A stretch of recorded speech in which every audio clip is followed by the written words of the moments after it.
रामायण, श्री कृष्ण और पृथ्वीराज जैसे धारावाहिकों एवं मेहमान, बाजूबंद, घूंघट, जिंदगी, आरजू, प्रेम बंधन और बगावत जैसी फिल्मों के निर्माता निर्देशक रामानंद सागर से हम सभी परिचित हैं। रामानंद सागर की एक महत्वपूर्ण कहानी है भाग इन बुर्दा फरोशों से।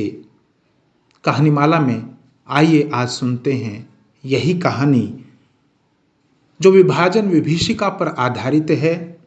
भाग इन बुर्दा फरोशों से। बुर्दा फरोश का अर्थ है औरतों के तस्कर। हमारे गांव में जब मुसलमानों ने हमला किया तो प्रभात का समय था। मैं नदी के किनारे सूखी टहनियां इकट्ठा कर रही थी क्योंकि फसल तो उस साल हुई नहीं थी जो ईंधन के लिए सूखे डंठल घर पर होते। हमारा गांव नदी के उस पार कुछ ऊपर को है। वहां किनारा बहुत ही सुंदर है और सुंबल के पेड़ों की एक लंबी कड़ी बहुत दूर तक फैली हुई है।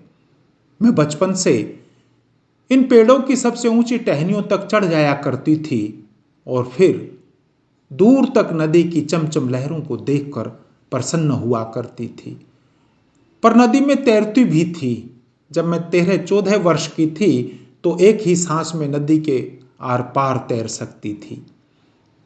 वह कई असंबंधित बातों के टुकड़े इस प्रकार जोड़ती चली जा रही थी जैसे वह किन्हीं मीठे सपनों के बीच बड़बड़ा रही हो।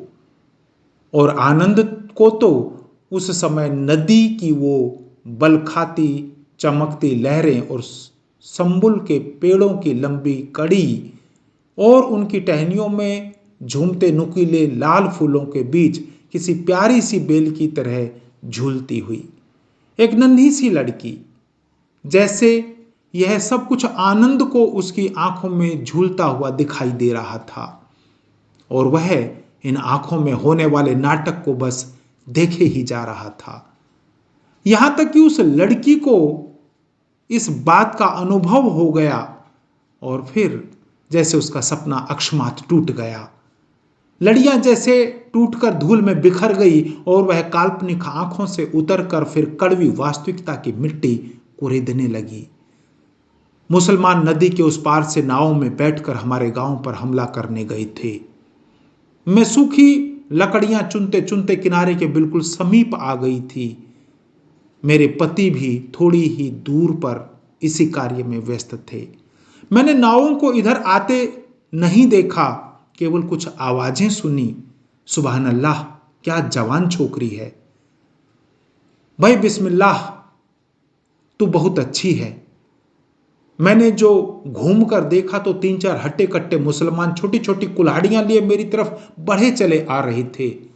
20 अभी नाव से उतर रहे थे और उनके पीछे अभी कई और नावें आ रही थी। मेरी चीख निकल गई।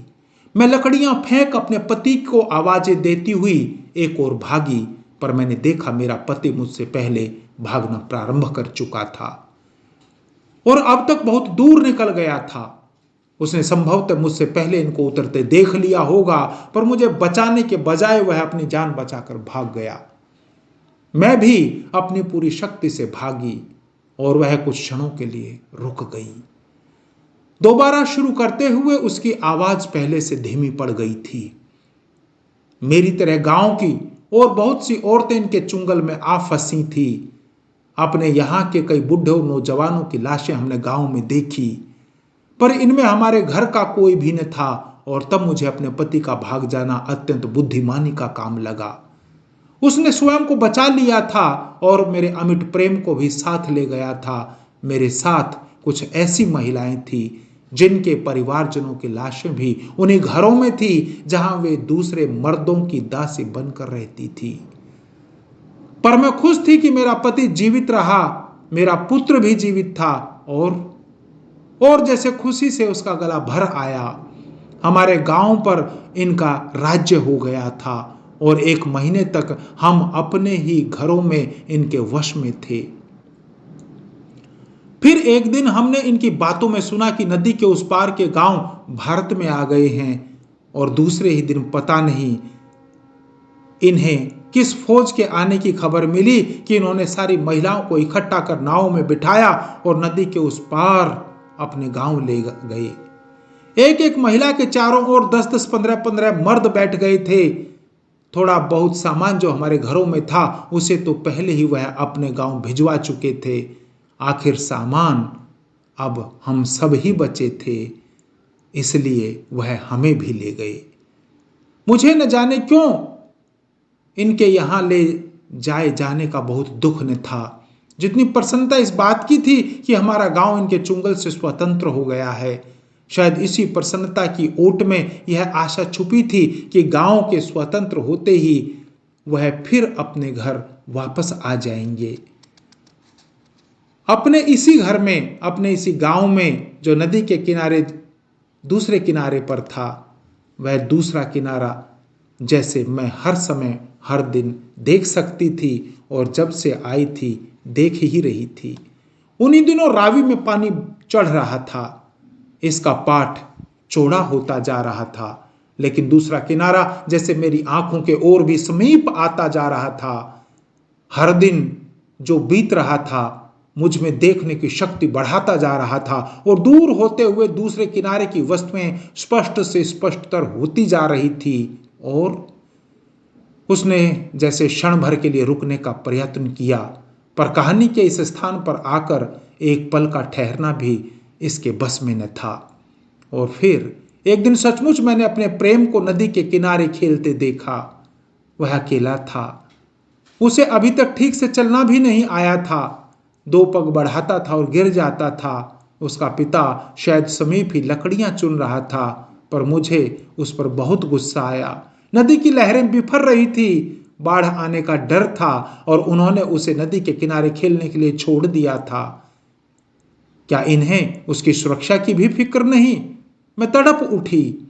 मैं एक बार वहां जाकर उनसे इतना कह आना चाहती थी कि जब तक मैं लौट ना आऊं प्रेम को इस तरह अकेला नदी पर मत छोड़ा करें। पर वहां एक बार भी इतने समय के लिए जाना बड़ा कठिन था। मैं और मेरी तरह की हर महिला इन दरिंदों के बीच जकड़ी हुई थी। उसने उठकर पानी पिया, पर उसने जब दोबारा बात शुरू की तो जैसे उसका गला बैठा हुआ था, आनंद मूर्ति बना, सब कुछ सुनता रहा और वह इस तरह कहे जा रही थी जैसे वहां कोई सुनने वाला था ही नहीं। फिर मुझे अचानक से विचार आया कि कहीं वह मुझे तो नहीं ढूंढ रहा है।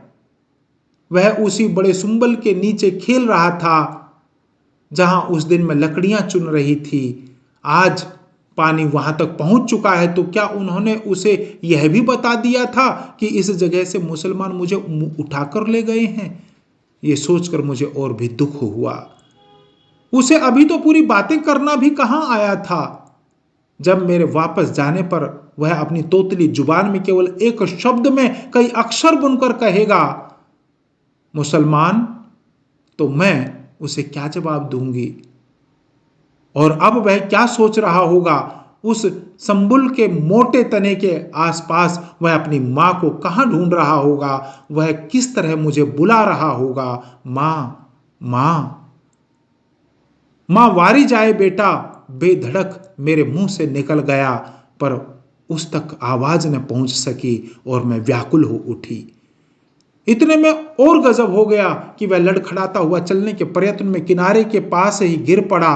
पानी की लहरें उसके समीप तक आ रही थी। मुझसे और सहा न गया और मैं इस मकान की खिड़की से, जहां से यह सब कुछ देख रही थी, पलक झपकते ही साथ वाले मकान की छत पर कूद पड़ी। वह घास की छत कहां से टूटी और मैं कहां कहां फिसल दी, मुझे कुछ पता नहीं। केवल इतना पता था कि जमीन पर जहां मैं गिरी थी वहां बहुत कीचड़ था, पर रुकने की आवश्यकता ही कहां थी। मैं बिना सोचे विचारे नदी की ओर भागी, पूरी शक्ति से तैरती रही। आंखें उस ओर गड़ी थी और क्या देखती हूं कि वो भागे भागे आए और प्रेम को किनारे से उठाकर गोद में ले लिया।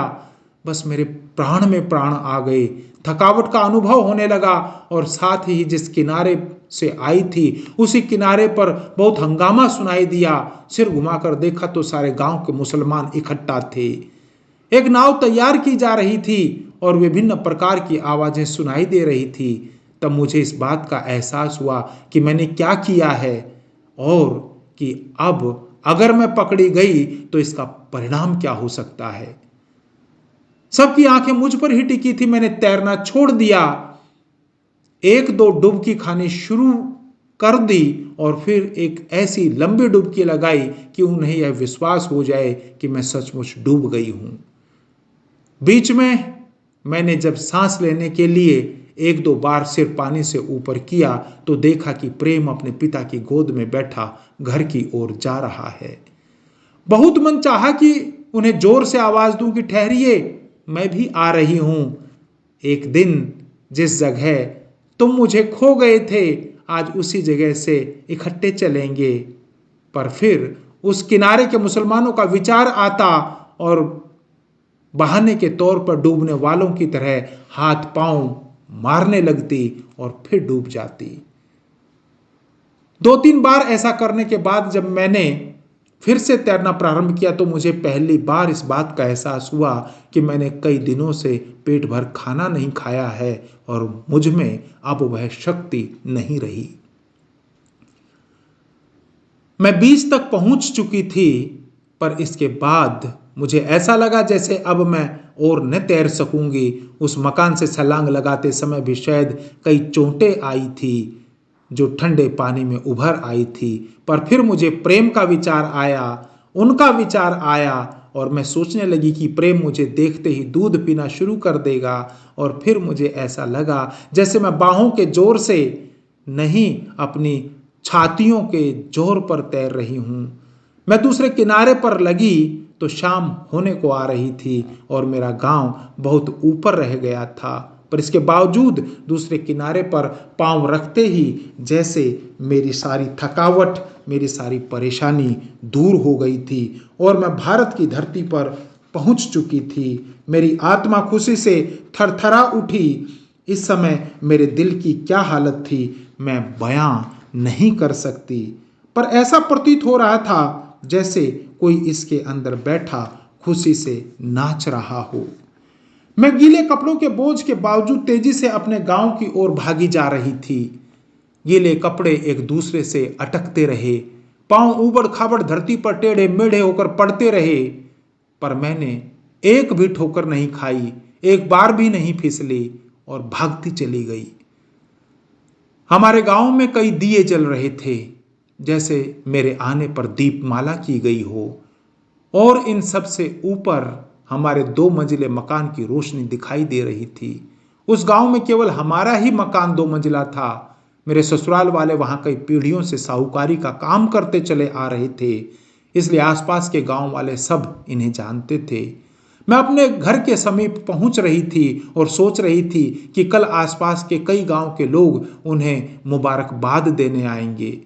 उनकी बहू दरिंदों के चुंगल से निकल आई। लोग इसकी बहादुरी और साहस के चर्चे करेंगे। दूर दूर से महिलाएं मुझे देखने आएंगी जो इस तरह अकेली इस खून सी नदी को चीरकर जीवित निकल आई थी। और प्रेम, वह भी तो केवल एक ही शब्द में कई प्रश्न भर के पूछेगा, मुसलमान। तो मैंने सोच लिया था कि मैं आज रात ही अपने पति से लड़ूंगी कि उन्होंने इस बच्चे को यह सब कुछ क्यों बताया।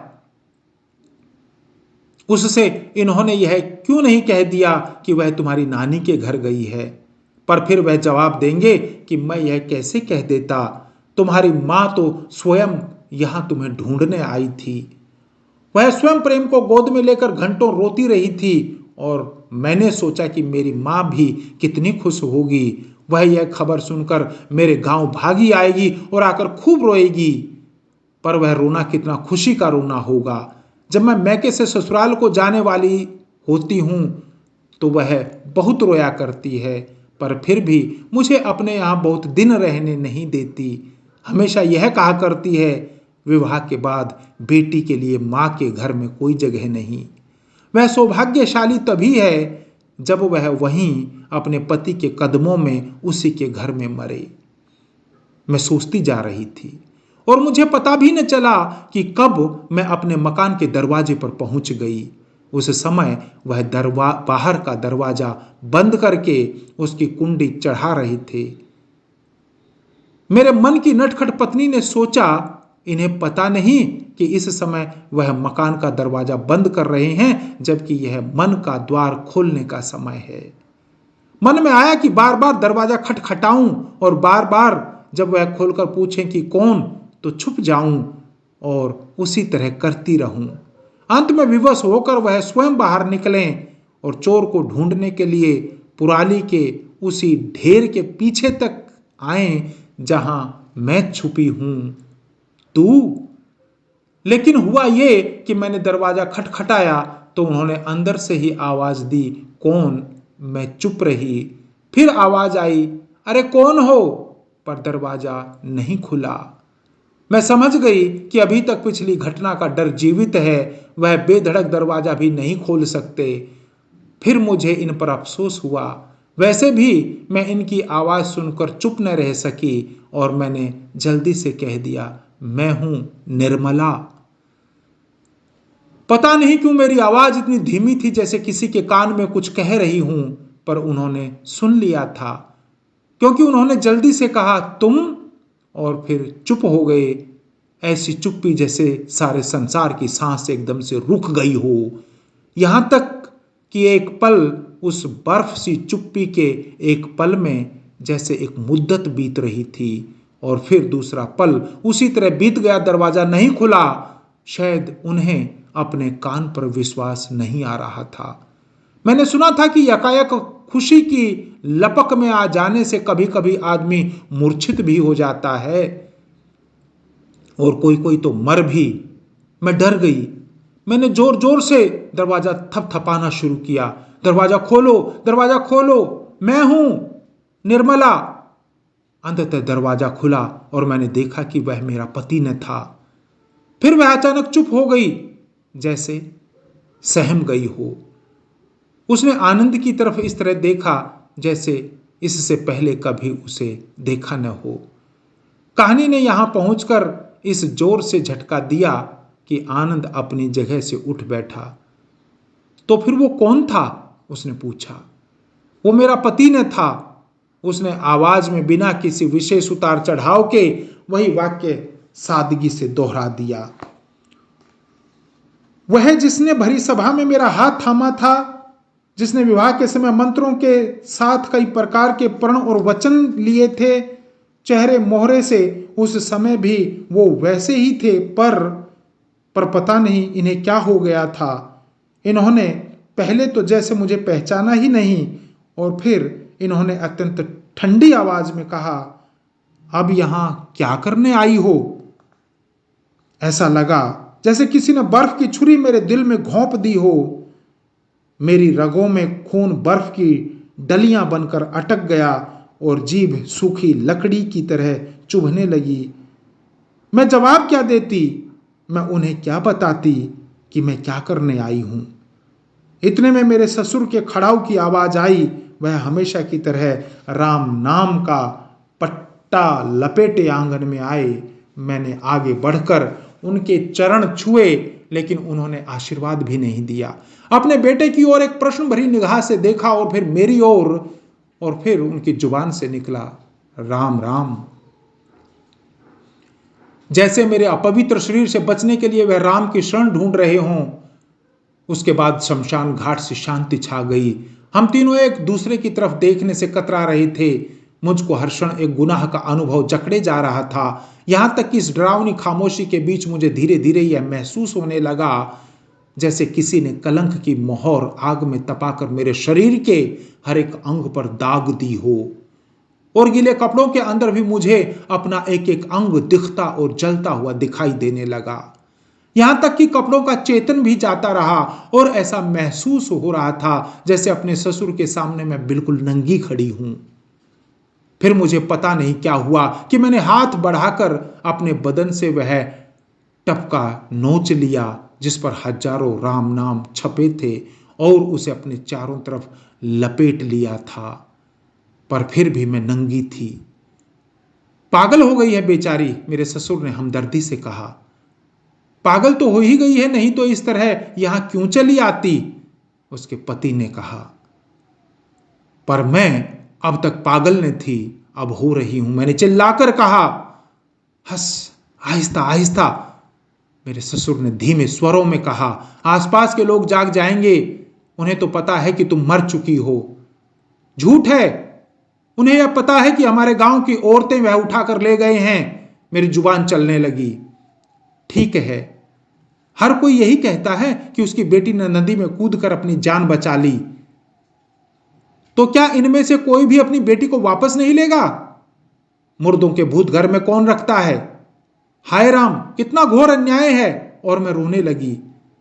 अन्याय नहीं, संसार का व्यवहार ही ऐसा है। इज्जत मान के बिना यहां कोई जीवित नहीं रह सकता।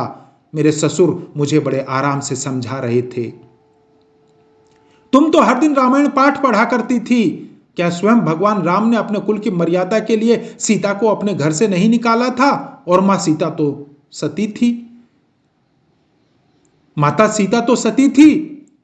यह कहकर व्यंग का एक नया अंगारा मेरे शरीर पर रख दिया गया था, जिससे वह गहरे जख्म फिर से दहकने लगे। रामायण लिखने वाले ऋषियों के लिए मेरे दिल से बद्दुआएं निकली। क्या उन्होंने इसलिए रामायण लिखी थी? क्या इसलिए हिंदुओं को हर दिन रामायण पढ़ने को कहा जाता है? क्या इन ऋषियों ने हर पति को इसलिए भगवान बना दिया था कि उनके हर अत्याचार को मर्यादा का सच समझा जाए? और यह मेरा मर्यादा पुरुषोत्तम चुपचाप खड़ा सुन रहा था। मुझे उस पर क्रोध नहीं आया। जो आदमी अपनी आंखों के सामने अपनी पत्नी को औरों की भीड़ में फंसा देखकर कायरों की तरह भाग सकता था, वह अब उसे अपने परिवार की मर्यादा के हाथों तबाह होता देखकर और क्या कर सकता था? घर से निकले हुए मेरे ससुर ने मुझे शाबाशी दी। तुमने बहुत बुद्धिमानी की कि रात के अंधेरे में यहां आई हो, नहीं तो इतने बड़े घराने की लाज मिट्टी में मिल जाती। आते हुए उन्होंने मेरा ढांढस बांधने के लिए यह भी कहा कि दुखी होने की कोई बात नहीं है, हमने उनसे बदला ले लिया है। जितनी औरतें मेरे गांव की वह इकट्ठी ले गए थे, उससे कहीं अधिक हम उनकी औरतें गांव में ले आए हैं और उन्हें अपने अपने घरों में बसा लिया। मैंने चिढ़कर पूछा, हां, उन्हें घर में रखना तो गर्व की बात है ही। मेरे ससुर की छाती गर्व से फूल उठी और उन्होंने अंदर मकान की ओर इशारा करके कहा, अपने यहां भी 2 हैं। इससे अधिक मैं कुछ और नहीं सुन सकी। मुझे यूं लगा जैसे मैं अभी तक औरतों का अपहरण करने वाले दलालों और बुर्दा फरोशों के जाल में फंसी हुई हूं। मैं वहां से भागी और भागती ही चली गई। मैं भागती चली जा रही थी और सोच रही थी कि मैं भागकर कहां जा रही हूं। शरीफ औरत के लिए भारत में भी मुझे वही कुछ दिखाई दिया जो इनके पाकिस्तान में था। ये दोनों देश उन मर्दों के थे जो शराफत के नकली पर्दे फाड़कर औरत के नंगे शरीर के आसपास अपने असली ढंग से नाच रहे थे। स्वयं औरत के लिए इनमें कोई स्थान न था। धरती की तरह हमारे शरीरों का बंटवारा तो इन्होंने कर लिया था, पर एक औरत, एक मां को शायद कोई भी अपने हिस्से में लेना नहीं चाहता था।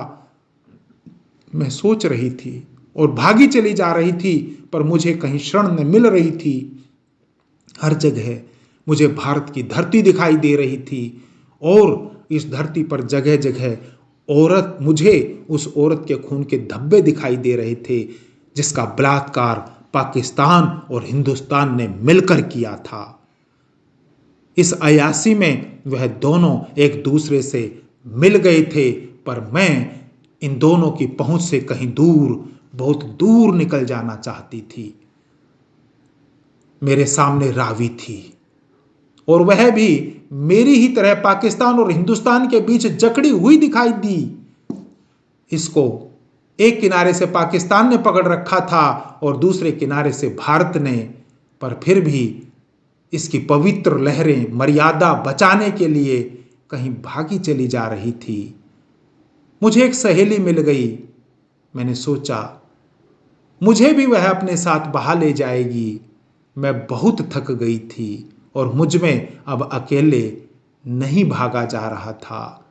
मैंने अपने आप को रावी की गोद में डाल दिया, लेकिन वह भी मुझे छोड़ गई, शायद इसलिए कि मैं उसकी तरह पवित्र नहीं थी। मेरी इज्जत लुट चुकी थी।